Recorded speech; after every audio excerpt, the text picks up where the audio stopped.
അപ്പൊ ഞാൻ ഈ വീഡിയോ വരാൻ കാര്യം എന്റെ ഇൻസ്റ്റ നോക്കിയാൽ നിങ്ങൾക്ക് അറിയാൻ പറ്റും. എന്റെ അച്ഛൻ മിസ്സിംഗ് ആയിട്ട് ഇപ്പൊ 14 ദിവസമായിരിക്കാണ്.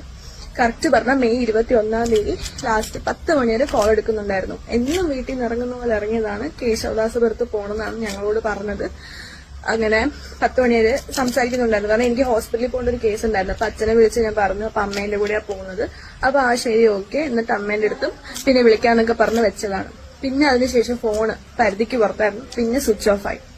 ഞങ്ങൾ വിചാരിച്ചു ഞാൻ പാടാനൊക്കെ പോകുന്നേ. അപ്പൊ ഫോൺ അങ്ങനെ സ്വിച്ച് ഓഫ് ആയത്, ലൈക്ക് എയറോപ്ലെയിൻ മോഡിൽ വെക്കുന്നുണ്ട്, സ്വിച്ച് ഓഫ് കേൾക്കുന്നതായിരിക്കും. പക്ഷെ വൈകിട്ടായിട്ട് ഒന്നും അറിയാത്തതുകൊണ്ടാണ് ഞങ്ങൾ അന്നത്തെ ദിവസം തന്നെ വട്ടപ്പാറ പോലീസ് സ്റ്റേഷനിൽ കംപ്ലൈന്റ് കൊടുത്തിട്ടുണ്ട്. പിന്നെ ഇപ്പൊ 14 ദിവസമായി. അപ്പൊ ഓരോരുത്തരും ഇപ്പൊ ഞാൻ ഇപ്പോഴാണ് ഷെയർ ചെയ്ത് തുടങ്ങിയത്. കാരണം ഇത്രയും നാളും ഇപ്പം അച്ഛനെല്ലാം കണ്ടു കഴിഞ്ഞിട്ട് പിന്നെ വരാണ്ടിരിക്കും അങ്ങനെയുള്ളൊരു ഇതില് ഞാൻ അത് ന്യൂസിൽ കൊടുത്തില്ലായിരുന്നു. ഒരു 5 days മുന്നേ ഞാൻ ഇങ്ങനെ ഷെയർ ചെയ്ത് തുടങ്ങി. അപ്പൊ ഓരോരുത്തർ അവിടെ കണ്ടു ഇവിടെ കണ്ടെന്നൊക്കെ പറയുന്നുണ്ട്. അപ്പൊ എത്രമാത്രം അതിൽ സത്യമുണ്ടെന്ന് ഞങ്ങൾക്ക് അറിയത്തില്ല. അപ്പൊ ഈ കാണുന്നവര് ദയവ് ചെയ്ത് ഒരു ഫോട്ടോ ഒന്ന് എടുക്കുക, എന്നിട്ട് ഞാൻ കോൺടാക്ട് ഡീറ്റെയിൽസും ബാക്കി എല്ലാ കാര്യങ്ങളും കൊടുക്കുക, ഒന്ന് ഇൻഫോം ചെയ്യുക. അപ്പൊ മാക്സിമം ഒന്ന് റീച്ച് ആക്കാൻ ശ്രമിക്കുക. ഈ വീഡിയോ മാക്സിമം ഒന്ന് ഷെയർ ആക്കുക, എല്ലാവരും എത്തിക്കാൻ നോക്കുക.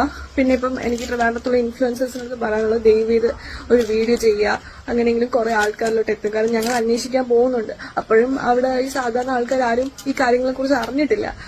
ഒന്ന് മാക്സിമം ഒന്ന് റീച്ച് ആക്കുക. എന്നിട്ട് കാണുന്നവർ ആരെങ്കിലും ഉണ്ടെങ്കിൽ ദയവ് ചെയ്ത് ഞാൻ കൊടുത്തേക്കുന്ന കോൺടാക്ട് നമ്പറിൽ ഒന്ന് കോൺടാക്ട് ചെയ്യുക. കണ്ടു കഴിഞ്ഞാൽ ഉടനെ ഒന്ന് ഫോട്ടോ എടുത്ത് അയച്ചു തരിക.